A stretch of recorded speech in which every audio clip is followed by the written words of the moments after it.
noches por estar en este espacio de Debate Yucatán que Comuniqué Channel trae para todos ustedes, buscando pues tener libre expresión de ideas de diversos niveles políticos, sociales, económicos en Yucatán y obviamente para pues saber lo que ocurre en nuestro entorno. En esta ocasión, pues como ya es costumbre, nos permitimos invitar a varios personajes y figuras públicas importantes, en este caso del Senado de la República. En esta ocasión, Yucatán tiene 4 senadores en el Senado de la República. Ellos son el senador Jorge Carlos Ramírez Marín. Mucho gusto, como siempre. Buenas noches, senador, gracias por estar acá. Él es senador por el Partido Verde Ecologista de México y también el senador del PRI, el exgobernador Rolando Zapato Bello. Presente, Senador, muchas gracias, un saludo a todo el amable auditorio. Bien, queremos comentar que también giramos invitaciones en su momento a los senadores Mauricio Vila Dosal, él es senador por el Partido de Acción Nacional, ex gobernador de Yucatán, y a la senadora Verónica Camino Farhat del Partido Morena. Ambos se disculparon. En el caso de Mauricio Vila, nos hizo saber que hay protocolos entre exgobernadores de Yucatán y como aparte de esto, él por lo pronto no hace ninguna declaración en respeto al actual gobernador del estado, Joaquín Díaz Mena. En el caso de la senadora Verónica Camino Farhat, nos informó que había hecho un compromiso hace más de un mes para estar presente en una cabalgata en el municipio de Peto. Ella pues le gusta mucho esta actividad con los caballos y pues tenía ese compromiso. Sin embargo, pues tenemos a 2 figuras importantes, Jorge Carlos Ramírez Marín y Rolando Zapato Bello. Gracias por estar aquí. 2 figuras grandes, por lo menos. Eso sí. Así es. Y quiero decir que estamos prácticamente estrenando este programa que, como ustedes seguramente recuerdan, tenía aquí en Comuniqué Channel nuestro amigo Eduardo Soria. De grata memoria. Que en paz descanse y bueno, pero esperamos no desentonar con el trabajo que él hacía y agradecemos que estén aquí y empiezo con pues debate, que es para que ustedes nos digan precisamente cómo está el Senado de la República. Me gustaría que ambos me dieran su punto de vista de cómo va operando lo que es la Cámara Alta del Senado, que viene siendo una de las cámaras más importantes del país. Pues aquí mi George, que es el decano legislativo. Muchas gracias. Y tiene experiencias en diferentes legislaturas, por eso. Con mucho gusto. Todas las legislaturas son diferentes. Yo siempre digo que tienen otra textura. Por ejemplo, cuando hicimos la paridad, mitad mujeres y mitad hombres, la textura de todos los órganos legislativos cambió. La presencia de tantas mujeres influye, en mi opinión, para bien en la mayor parte de los casos. Y en esta situación particular, una elección como la que vivimos en 2024 también trajo otra textura. Frente a lo que en el 18 fue una ola que incluyó personas que no tenían ninguna experiencia, esta vez yo siento que los partidos se preocuparon porque haya más experiencia en su representación y eso se nota en el Senado. Es un poco difícil decir lo que hay hoy porque prácticamente la agenda del Senado se definió con estrictamente sacar las iniciativas que estaban pendientes del Ejecutivo anterior y las nuevas que había presentado este Ejecutivo. Pero aquí, por ejemplo, resulta interesante la opinión de Vila, porque si hay protocolos que tiene que cumplir, pues la pregunta sería, ¿y cómo va a ser? ¿Cómo va a ser senador, no? Porque el senador tiene que dar una opinión, el senador tiene que hacer contrapunto, en fin. Creo que este va a ser uno de los rasgos más significativos en el Senado. Hay muchos exgobernadores, hay mucha experiencia, pero a lo mejor no tanta experiencia legislativa. Entonces, las bancadas se van a cargar y yo creo que se van a radicalizar. ¿Eso es bueno o es malo, senador? Pues no es tan bueno porque cerrarte en defender exclusivamente tu postura te priva de una riqueza, como decía el obispo Helder Cámara, cuando no estás de acuerdo conmigo, me complementas. Y eso es muy importante. Yo estoy seguro de que conforme vayan pasando los meses, esto se va a ir sintiendo mucho más, ¿no? Va a haber más discusión, más diálogo, porque la discusión que cuenta no es la del pleno, la discusión que cuenta es la previa, no la de las comisiones cuando llegas ya prácticamente con una postura definida, sino cuando realmente las comisiones llegan a construir un dictamen. Eso ha pasado menos en esta legislatura, es natural. Nunca el Senado había tenido una carga de trabajo como la que enfrentó ahora, y nunca había tenido esta situación donde pues ciertamente hay una mayoría absoluta, ¿no? Claro. Senador, ¿coincide usted con el senador Ramírez? Sí, fíjate que en muy buena parte coincido. ¿Cuál es el signo del Senado de la República en esta legislatura que recién iniciamos el 1 de septiembre? Pues indiscutiblemente Morena encontró la forma, construyó la forma, digamos, de generarse una mayoría calificada. La mayoría eran 86. Con 86 senadores tú ya puedes modificar la Constitución. Morena tenía 83, creo, sumó a 2 que eran del PRD, pero al desaparecer el PRD lo sumó y sumó a uno más de la bancada del PAN y alcanzó, digamos, el número mágico de 86. Eso les hace tener pues una mayoría calificada y también el control de los órganos legislativos, lo cual pues es legal, es algo válido, ¿no? A mí luego hay gente que me dice, oye, ¿y qué pueden hacer y qué hacen? Bueno, pues así está integrada la Cámara. Y efectivamente, como dice Jorge Carlos, este fue un mes muy intenso porque principalmente aquellas iniciativas que el presidente López Obrador, creo que el 5 de febrero presentó, pues han ido avanzando. Creo que de 20, algo así como 15 o 16 ya avanzaron. Fue un trabajo muy, muy intenso. Fuerte. Es cierto, hubo poca recepción de propuestas de cambio de la oposición, de las bancadas de oposición, PAN, PRI, Movimiento Ciudadano. Sin embargo, eso no significó para que los senadores de estas bancadas votáramos todo en contra o radicalizáramos una oposición. Todavía hace unos días salían unas estadísticas de voto y creo que en mi caso, creo que votamos como 40 y tantos en contra y 30 y tantos, casi 40 a favor. O sea, nosotros desde la oposición hemos sido receptivos de los temas que consideramos que son adecuados, como por ejemplo la reforma a la estrategia de seguridad, el fortalecimiento de la Secretaría de Seguridad Pública y Protección Ciudadana, la reforma constitucional a la vivienda, etcétera. Los votamos a favor porque coincidimos, y donde estamos en contra por motivos concretos, objetivos, pues se hacen saber.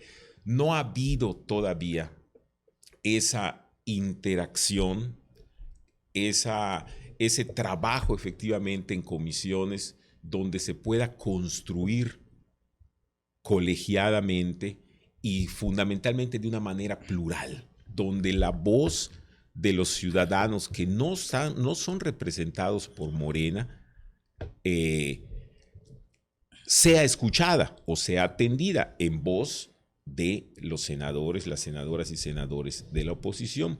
Yo tendría confianza, yo entiendo que pues había, bajo la lógica política, dinámica, comunicacional, había pues tal vez cierta prisa por sacar este paquete de iniciativas. Yo esperaría que a partir de los próximos periodos pueda darse ya una dinámica más legislativa, más de construcción, más de consenso.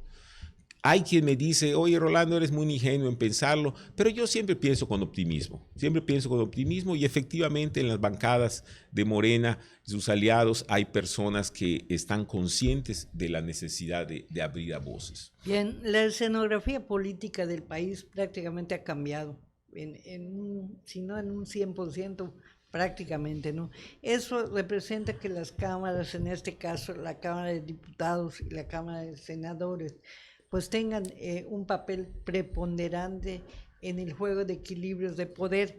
El Senado de la República, ¿en qué condiciones estará ante lo que es este nuevo escenario político? Jorge Carlos, senador. Pues mira, yo creo que hay una gran disposición, se ha demostrado por parte, y yo hablo de los partidos que estamos en la oposición, se ha demostrado nuestra disposición a votar a favor de planteamientos que sean favorables para el país. Ahora, en una visión más amplia, yo sí hago un señalamiento que es importante. Una de las tareas esenciales para el Senado mexicano es su relación con la visión de la política exterior mexicana. Y hay algo que ahora sí, como dicen por allá, pues el elefante en la sala, el gran tema que no se puede soslayar es la relación de México con Estados Unidos y cómo se va a dar esa relación a partir del 20 de enero que tome posesión el presidente Donald Trump con la claridad de las políticas y acciones que él ha señalado que va a hacer desde el día 1 respecto a México, que creo que son conocidas y públicas y notorias. Y peligrosas. Hay quien dice, oye, pero son nada más amenazas y a la hora no lo va a hacer. Pues bueno, pues puede ser, pero vemos cómo va enfilando sus nombramientos, sus expresiones, sus políticas para así hacerlo. Yo, Rolando Zapata, yo creo que ante un escenario de ese tipo es indispensable que el gobierno federal convoque a un gran acuerdo de unidad nacional para que todos los mexicanos estemos arropando las decisiones difíciles seguramente que tendrá que tomar nuestra comandanta en jefe del país, que es la presidenta Claudia Sheinbaum. Indiscutiblemente ella va a tener que tomar decisiones difíciles y yo creo que es importante que habrá que arropar esas decisiones, pero el primer paso debe ser un llamado a la unidad nacional. Yo lo digo con toda la disposición, pero lo digo también esperándolo. Yo estuve el 1 de septiembre en la toma de protesta de la presidenta Claudia Sheinbaum y esperaba que allá hubiera un llamado, un mensaje, un comentario, pues a la oposición, o no a nosotros en lo personal, sino a la parte de la ciudadanía que no está de acuerdo con el gobierno de Morena, siempre convocar a la unidad. Mira, yo estuve en el gobierno de don Víctor Cervera, lo mismo que Jorge Carlos, y yo recuerdo que a pesar de los conflictos tan fuertes que habían en esa época, ¿te acuerdas? Jazz y encontronados y todo, invariablemente cada informe de gobierno se paraba en el balcón del Palacio, daba su mensaje y él se decía, convoco a la unidad de todos. Nunca hay que dejar de convocar a la unidad y yo espero que eso se dé. Senador Ramírez. Usando tu misma terminología, Yasmín, que dices escenario, yo te diría que el escenario es diferente, los actores son diferentes, pero el diálogo, o sea, el guión, no lo quieren abandonar. Yo sigo escuchando a la oposición hablando de Venezuela, de Cuba, de Nicaragua, radicalizando y personalizando posturas, ejemplificando al gobierno y asimilándolo a otros gobiernos que, por cierto, nada tienen que ver con México ni con las situaciones de México. Entonces, es un poco difícil que se rebase el diálogo, el guión que se seguía en la elección. Ya pasó la elección. Hubo un resultado, hay ganadores, están instalados ahí. Tu discurso tiene que cambiar. Justamente, precisamente porque estás dispuesto a aprobar cosas, pues las que no estás dispuesto a aprobar, pues tiene que tener un discurso mucho menos de campaña que el que se está teniendo ahora. Y ese discurso no nos ha abandonado, porque la estrategia no los ha abandonado. Sigue siendo la estrategia, como fue desde un principio, golpear a López Obrador, y consta que estando en el PRI, yo era uno de los que decían, es un error. Sigue siendo ahora golpear al personaje principal, ¿no? Ayer circulaba una presunta carta que Sheinbaum había mandado a retirar las cruces del Poder Judicial. Tú dices, alguien está pagando para que alguien haga estas cosas, cree estos fakes, y eso forma parte de la conversación política. Eso dificulta esta conversación. Hay graves peligros enfrente, no solamente el tema exterior, al interior. Tenemos un tema de seguridad muy, muy importante que empieza a acercarse a todos los lugares y posiblemente incluso Yucatán no termine de ser una excepción o termine no siendo una excepción. ¿Y qué vamos a necesitar? Efectivamente, estar todos de acuerdo y marchar todos en una misma dirección en esos temas. Yo coincido en que la obligación de la convocatoria puede ser del gobierno o debería ser del gobierno, pero pues las señales que mandemos tienen que ser diferentes, porque yo no te puedo llamar a mi casa para que nos sentemos a tomar un café mientras me estés insultando todos los días, a cada rato y por cualquier cosa. Entonces, esto tiene que matizarse. Los actores políticos tienen que entender que no es solamente el escenario lo construye la palabra. Cómo te estás expresando, cómo estás calificando, qué es lo que estás diciendo, qué mensajes estás mandando. Y entonces ahí podremos empezar a ver que efectivamente se den las construcciones. Yo no creo que estemos en una situación que ya se haya perdido. Como digo, estamos empezando y es normal que el ejercicio se tenga que ir construyendo, pero sería muy importante empezar a hacerlo desde ya. En la Junta de Coordinación Política, yo voy a la Junta de Coordinación todo el tiempo, estamos tratando demasiados asuntos particulares. El PAN lleva los asuntos del PAN, nosotros llevamos los asuntos verdes, y la Junta de Coordinación Política es precisamente para ver las cosas de todos. Tenemos que hacer valer ese órgano de la Cámara de Senadores, porque si no, perdemos una instancia de conversación. Pero si llegamos a la Junta y lo que tenemos que ver es esta senadora que dijo que debieran matar a los senadores que se encontraran por el camino, oye, pues eso es una pérdida de tiempo. Pues sí, pero se dio y tiene que procederse de alguna manera.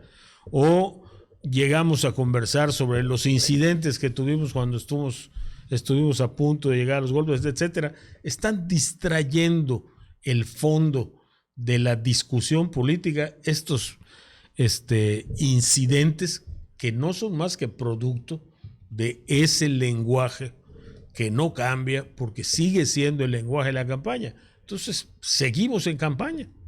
Pero eso quiere decir que el Senado de la República no está cumpliendo su papel legítimamente, lo que le corresponde. Eso quiere decir que el Senado de la República está desperdiciando una gran oportunidad.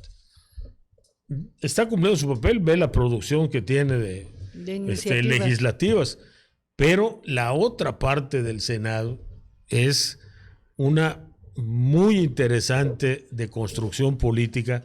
Somos los responsables de la política exterior frente al tema que se avecina con una seguramente difícil presidencia del presidente Trump. el Senado debe constituirse en uno de los más fuertes elementos con el que cuenta el Estado mexicano para hacerle frente a los intentos del presidente. Yo soy optimista y un poco he estado viendo el comportamiento del presidente Trump en su periodo anterior. El primer tema es para los norteamericanos. Los primeros que van a tener problemas son los norteamericanos. Y yo creo que esa política interior también va a ocupar al presidente Trump y va a ser necesario que ajuste algunas cosas, pero no podemos confiarnos. Hay que tener listo, efectivamente, como lo hicimos en el primer periodo del presidente Trump, que todos cerramos filas alrededor en aquella primera ocasión del presidente Peña y luego con el presidente López Obrador. Creo que es indispensable que el parlamentario, el poder legislativo, asuma su función. Yo te haría un comentario, Jazz. Efectivamente, señala Jorge Carlos la intensidad con la que se dan los debates en el Senado. Bueno, yo creo que he estado en menos órganos legislativos, una vez diputado federal, 2 veces diputado local. Yo creo que de por sí todo órgano legislativo pues tiene su vertiente legislativa, pero también su vertiente eminentemente política. Es una caja de resonancia donde se expresan temas políticos, en este caso nacionales. Y yo creo que siempre van a darse los apasionamientos, las expresiones como estas que dice Jorge Carlos de Nicaragua y todo, pues efectivamente son muy socorridas por los senadoras y senadores del PAN que tienen sus directrices, tienen su visión. En el caso del PRI, pues realmente hemos sido más consistentes en nuestros señalamientos, más de contenido que en caer en diatriba o en agresiones, ¿no? Por eso hago este comentario. Pero además, yo siento 2 cosas. Uno, no va a dejar de suceder, pero yo creo que sí puede bajar la intensidad y debe dejar de ser el foco de la noticia. La otra vez se estaba aprobando una ley bien importante y bueno, pues la noticia fue que se agarraron unos jaloneos, que dimes y diretes. Entonces se desvía temas sustanciales. Yo que creo, conociendo un poco del funcionamiento, de la relación de un poder ejecutivo, la realidad es que hoy en México tenemos una presidencia de la República fortalecida. Sin adjetivarlo, más allá, fortalecida. Y yo creo que sí sería importante que esta presidencia hiciera un llamado a la unidad, al mismo tiempo convocara a sus representantes o sus aliados legislativos, hacerles entender de la importancia de avanzar, de construir, de consensar, y también la presidencia, siempre todo gobernante, ya sea estatal o federal, y lo digo testimonialmente, tiene la autoridad moral y política para invitar a su adversario y decirle, oye, mira, hay que construir esto, etcétera, sin tener la piel tan demasiado sensible. Esa es una realidad, porque eso es lo que va haciendo el llamado a la construcción del consenso. Mira, lo decía Angela Merkel. Angela Merkel tenía adversarios importantes, relevantes, y ella decía, para sentarme a una negociación o a un acuerdo con mis adversarios, lo primero que hacía era ponerme en sus zapatos. ¿Qué hacen? ¿Por qué lo hacen? ¿Qué piensan? Y a partir de eso tratar de llegar a un punto para de verdad resolver o atender, o por lo menos tener la misma visión de los grandes problemas de México. El tema de los programas sociales ha sido un gran acierto darle secuencia a los programas que venían pues desde la época de Salinas, pero ahora darles cuerpo, darles marco constitucional, ha sido un gran acierto, pero tenemos problemas muy serios en materia de salud, en seguridad, ya lo decía Jorge Carlos, en educación, en crecimiento de la economía. Y bueno, esos problemas no debe el gobierno afrontarlos solo, debe afrontarlos con el respaldo de las diferentes fuerzas políticas, unificando una visión. Que quede claro, para el PRI no le apuesta al fracaso del gobierno. El PRI no le apuesta a que fracase el gobierno para tener espacios y oportunidades. Los espacios y oportunidades de crecimiento, más bien nosotros la vemos hacia el interior y acciones que tenemos que hacer y no vemos ninguna condición para hacer fracasar al gobierno. O sea es que no es un tema de piel sensible. Nadie, hablando de la persona, nadie llega a la presidencia de la República teniendo la piel sensible. Es un tema efectivamente de visiones. Y eso es lo que no puede ser. Tú, con tal de contar con el consenso de los otros, no puedes sacrificar tu visión. Alguna vez escuché decir a Claudia Sheinbaum, cuando le preguntaron si iba a haber continuidad, dijo, bueno, si lo que esperas para que yo te deje contento y digas que no va a haber continuidad es que ya no van a ser primero los pobres, eso no va a pasar, porque siguen siendo primero los pobres. El tema no es de sensibilidad de piel, el tema es esa visión.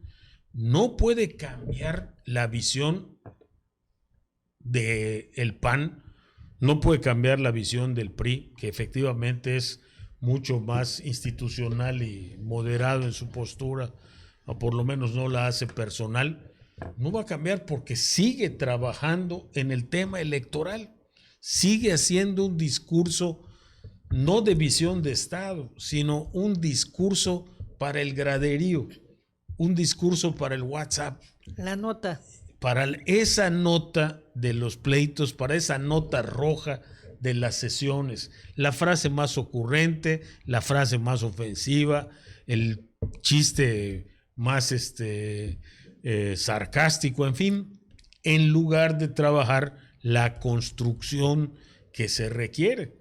Los diálogos y el ejemplo de Angela Merkel es extraordinario. Castillo Peraza también lo decía, por citar algún clásico.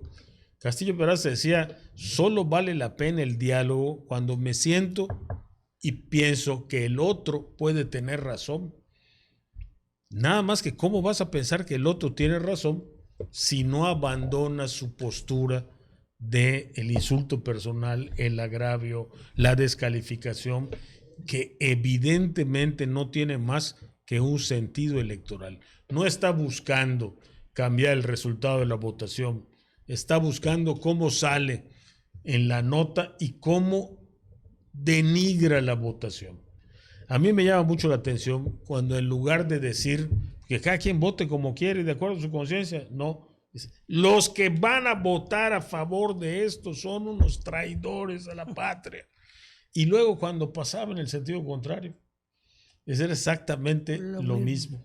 Entonces, en general en la política debemos abandonar esa postura, pero hoy particularmente vamos a ver órganos legislativos donde Morena tiene amplia mayoría en la Cámara de Diputados y una mayoría más precaria, pero mayoría finalmente en la Cámara de Senadores, pero la manera de construir es la que va a determinar el rumbo, no de las votaciones, porque esa la determina la matemática, punto. Va a determinar el rumbo político. Así es, y mira, yo creo que las expresiones políticas pues siempre la habrán, la política es. Entonces yo creo que lo que habría que hacer es acotar las expresiones políticas y llevarlas a planos de política pública, donde ahí con elementos y datos objetivos se tienen que construir y generar visiones.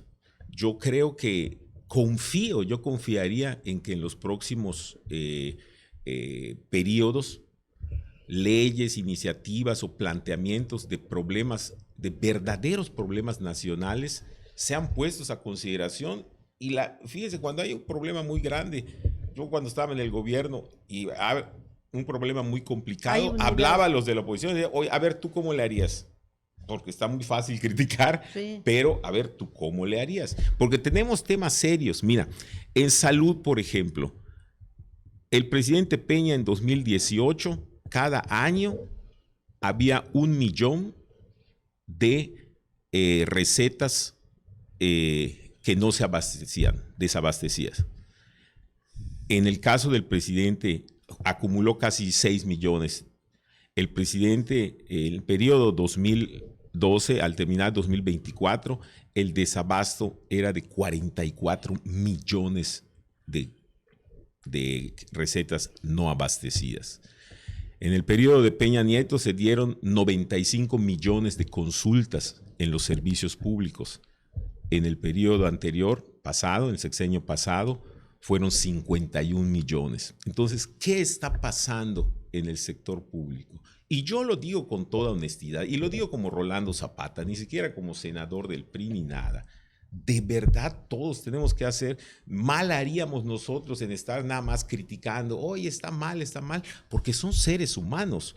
Fíjate que a mí una persona, una amiga que inclusive conocemos, hace unos días tuvo que ir a un hospital público a una operación y le dijeron, oye, sí te operamos, pero aquí está la lista de todo el material quirúrgico, tú lo tienes que traer, comprarlo con tu dinero, porque aquí no hay material. Entonces, esa es una problemática. En educación, por ejemplo, 1,5 millones de alumnos abandonaron las clases. Sí que la pandemia, pero fue con otros aspectos. Entonces, nunca antes en la historia de México la matrícula había decrecido. En el sexenio pasado decreció. La presidenta está haciendo un gran esfuerzo. Yo valoro mucho su programa de becas para educación básica porque pues eso va a ayudar, pero no es solo que vayan los niños a la escuela. El otro problema es que en la evaluación de la prueba PISA, México retrocedió el sexenio pasado muchísimo lugares en matemáticas, en lectura, en ciencias, que son las materias que están conduciendo el futuro. Y para acabar el cuadro, se desaparece Mejor Educa, que era la instancia independiente autónoma que el presidente López Obrador creó para evaluar los resultados. Entonces, ante esas ecuaciones, nosotros como senadores del PRI nos declaramos listos para dar nuestra opinión, nuestro planteamiento de cómo revertir esos efectos que sin duda no son deseables y que sin duda preocupan y ocupan a la presidenta. Bien, por lo que vemos, hay todo un reto del Senado de la República ante lo que puede pasar a partir del 2025 con lo de la política exterior, con los problemas también sociales y económicos que puede enfrentar el país. Y me gustaría, cerrando este espacio, aparte de lo que me pueda opinar el senador Ramírez sobre el tema, también ya de último que aterricemos en una opinión de ambos sobre la situación en Yucatán y lo que se puede esperar para el 2025. Pero antes me gustaría que el senador Ramírez nos dijera sobre este tema. Muy importante, muy interesante lo que decía el senador Zapata, porque el tema está en que vemos estrictamente lo que pasa con el gobierno federal en salud o lo que pasa en educación, pero no vemos qué está pasando en los estados. Este mismo comparativo de crecimiento del número de recetas no surtidas me llevaría a mostrar en cambio el crecimiento del gasto en comunicación social de los gobiernos estatales. Eso sí está mal. Es una barbaridad. Entonces tú te preguntas, no hay recetas para surtir en el hospital Oram, no hay ni paracetamol en los centros de salud, pero ahí no puede intervenir el gobierno del estado, siendo su centro de salud. ¿No debiera ser una responsabilidad estatal que cuando llegue un enfermo al Hospital Oram no le tengan que pedir los implementos. Le vamos a seguir cargando la mano a los empleados y haciéndolos responsables a los médicos y enfermeras cuando son los únicos que dan la cara. Ahí no está el secretario de salud, ahí no está el responsable. En cambio, lo que pudiera hacerse, ve tú cómo se incrementó en el periodo del gobernador Vila, pero es un incremento que viene creciendo desde hace 3 sexenios, el gasto en comunicación social, las redes sociales. Solamente recuerdo un dato en el gobierno de Vila, tengo más frescos los del ayuntamiento, 44 millones de pesos para creación de contenidos digitales. Digo, ¿tú tienes idea de cuántos son 44 millones de pesos en medicinas? ¿Tú te imaginas cuántos jóvenes pudieran irse a estudiar al extranjero con 44 millones de pesos? ¿Cuál es tu idea de educación? ¿La mandas? ¿La exhibes? Tu mensaje está desde quién nombra secretario de educación. Y eso te da la dimensión que el gobierno tiene. ¿Cuántos centros de educación superior se crearon en los últimos 6 años en Yucatán? ¿Dónde está el dinero para la educación? Entonces, mi estimada Yasmín, sí, sin duda el gobierno federal tiene una enorme responsabilidad y tiene la obligación de una estrategia, de determinar una estrategia para empezar a revertir este crecimiento de incumplimiento con la gente, pero debiera ser compartido. Es como en seguridad. Yo no entiendo cuál es la responsabilidad del gobierno federal en un delito como la extorsión. Y bueno, ¿y cuándo le van a entrar los gobernadores? Lo he dicho N veces. Que es un asunto de entidades, ¿no? Que Pues suele sí, ocurrir. está ocurriendo acá y además dentro de tus responsabilidades en el fuero común. Entonces, fíjate cuáles son los delitos que más han aumentado. Violencia familiar, un 70%. Narcomenudeo, un 50%. Y violaciones, un 50%. Los tres muy graves. ¿Cuál de estos le toca al gobierno federal? Está pasando aquí. Digo, aquí en Yucatán, aunque sea menor la tasa de crecimiento, está pasando porque es general. Tienen que ser autoridades locales. Y lo que pasa es que las autoridades locales, de todos los colores, por cierto, están muy interesados en subir su rating, en ser el mejor gobernador, el mejor calificado, etcétera, y en descuidar estos números, los de la vida cotidiana, la gente que llega a pedir una medicina. Bien, pues yo te haría un comentario, sí, porque eso que dice Jorge Carlos de seguridad es, pues yo creo que es el tema, porque pues si no hay seguridad, pega a todos, no hay nada. ¿no? Le pega a todos, es cierto. Fíjate, nosotros como senadores del PRI le aprobamos a la presidenta Claudia Sheinbaum su propuesta de Plan Nacional de Seguridad, que consistió esencialmente en el fortalecimiento de la Secretaría de Seguridad y Protección Ciudadana, que es la que encabeza el secretario Harfuch, con toda la confianza para que con facultades y poderes fortalecidos, con el derecho de elaborar la estrategia, dirigir la estrategia y coordinar la estrategia. Imagínate, del ejército, de la armada, de la Guardia Nacional y de los elementos que ellos tienen. Y la coordinación con los gobiernos de los estados y con las entidades, con los gobiernos de los estados y los municipios. Mi punto, que lo dije en la tribuna y hoy lo repito, el programa está bien. La única grieta que yo veo es la falta de fortalecimiento presupuestal a las policías locales y estatales. Esta vez hubo una disminución en general para seguridad, en general, pero para los gobiernos de los estados y los municipios, en 2018, fondos para las policías locales, municipales, habían alrededor de 16,000 millones. Para este año solo son 1,120. En el caso del FASP, el Fondo para la Seguridad Pública, aquí en Yucatán, entrando al tema, tenemos un gran tema. Nosotros vemos que todos los años, allá el comandante Saidén y la policía entregan vehículos, actualizan parque, todo. Bueno, pues todo eso lo hacían con recursos del FASP. Por primera vez en 2025 ya no le asignaron a Yucatán ni un peso en FASP. Siempre era arriba de 250 millones. Este año 0. Oye, ¿ya no va a haber? No, lo que hizo la federación fue tomar todos los recursos, hacer una bolsa que administrará el secretario Harfuch con reglas, y los estados tendrán que concursar. Y ahí yo creo que tendremos que hacer un trabajo conjunto todos, porque ¿qué es lo que pasa? Dicen, Yucatán no tiene problemas de seguridad. El dinero hay que mandarlo a otro lado. Eso es lo que a mí no me gusta de las bolsas concursables en materia de seguridad, porque al que se porta bien, que es Yucatán, lo castigan porque dicen, ahí no se necesita en otros lados. Entonces, eso es lo que debe de fortalecerse.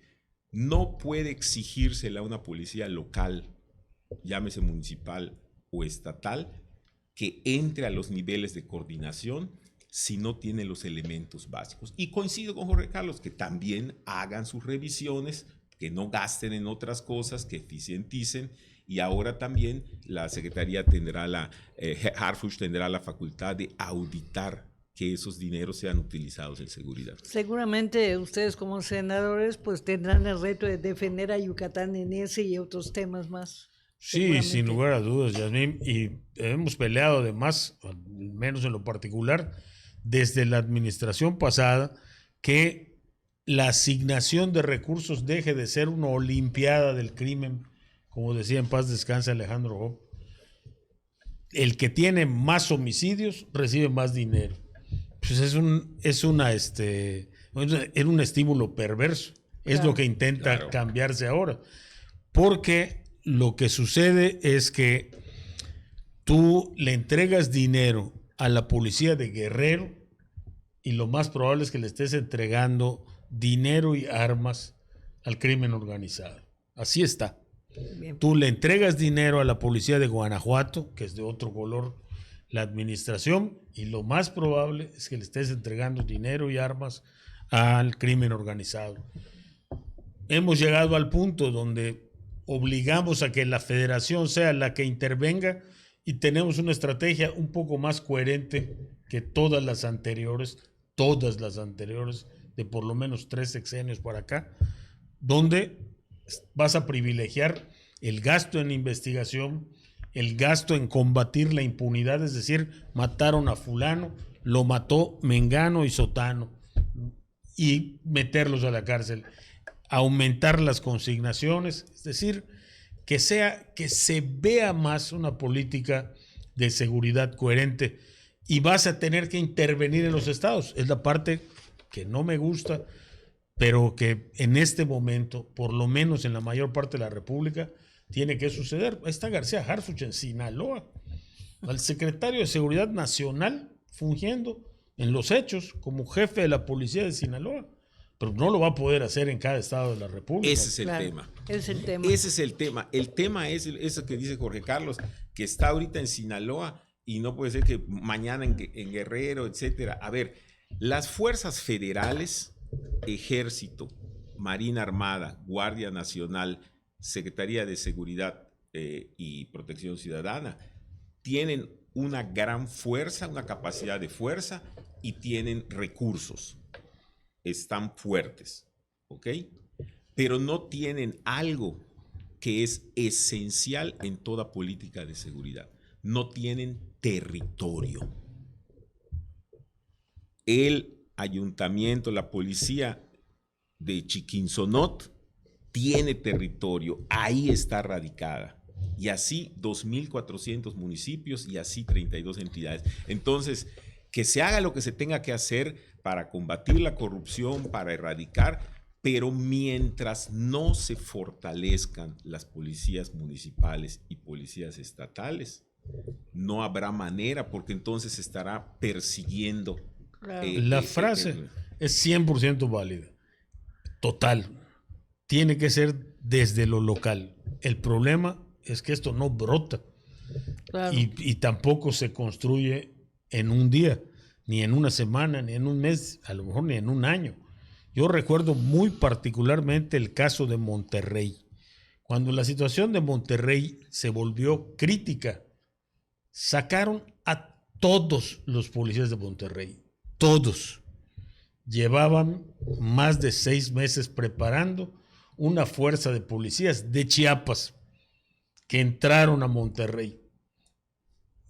Casi su principal problema era precisamente conocer las calles, pero ya no dependías de una policía que había sido totalmente cooptada por el crimen. ¿Y cuál es la parte en esto que juega la sociedad? El 90%. ¿Por qué no ocurre en Yucatán? Porque tienes una sociedad metida, para empezar, para vigilar a sus policías. Coopera. Y le tiene confianza a sus policías y camina con sus policías y todavía le dice al niño, si te pierdes, busca un policía. Pero eso desafortunadamente es lo que dejó de ocurrir en la mayor parte del país. Y eso es lo que tenemos que recuperar. De eso depende, en un 90%, en mi opinión, todo el tema de la seguridad. Un tema fundamental. Eso tiene una raíz, la familia. Así Y es. hemos expulsado a la familia del vocabulario político. Bien. Y en Sí, el caso de porque ahí Yucatán, viene la... un minuto, la tarea concreta de Yucatán es recuperar en 2025 por lo menos esos 240, 250 millones de pesos del Fondo de Seguridad, porque si no, Zaire no va a tener ni para patrullas ni nada, y entonces Yucatán empezará a retroceder. podría Pues ser sí, una que se recuperen del fondo, ¿no? pero si no están en el fondo, que salgan de cualquiera de las otras cosas en las que gasta el gobierno, porque Bien. es prioritario. Si vas a poner como prioridad gastar en ser el gobernador más popular de la historia, mala tos. Bien. Es cierto. Pues agradezco mucho a ambos senadores de la República. Seguramente van a tener oportunidad de defender a Yucatán en el tema de seguridad, en el tema económico, en fin, y al país sobre todo ante lo que podría ser el futuro a partir de 2025 con la llegada de Donald Trump. Les agradecemos mucho, senadores Ramírez, senador Rolando Zapata. Al contrario, Yasmín, muchísimas gracias por esta oportunidad, muchas felicidades por este espacio, y aprovechamos para desearle a todas las yucatecas, los yucatecos, que estas fechas estén llenas de salud, de felicidad, pero sobre todo de optimismo. Para nosotros es importante que todos los yucatecos y todos los mexicanos, independientemente de nuestra forma de ver la realidad, independientemente de nuestras creencias, de nuestra ideología, veamos el futuro con un optimismo sensato, siempre considerando que el año que viene será mejor que este. Muchas felicidades. Que haya mucho trabajo, que haya mucha salud, que el trabajo rinda frutos, que la salud dure para siempre, y no se olviden, queridos amigos, de esta frase que mi mamá me repetía todo el tiempo: trabaja como si todo dependiera de ti y reza como si todo dependiera de Dios, pero no vais a dejar de hacer tu parte. Eso es muy, muy importante, y claro, hay que ver todo lo que viene con ese ánimo que nos caracteriza a los yucatecos. Bien, y así con esto cerramos este espacio de debate de Yucatán. Temas muy interesantes que seguramente nos van a dar pie a volverles a invitar, si fueran tan amables de regresar acá más adelante en este espacio de Comunica Channel Debate Yucatán. Gracias por habernos acompañado y esperamos que estén pendientes de este y otros temas que vamos a ir sacando aquí en este espacio de Comunica Channel. Gracias por su atención y buenas noches.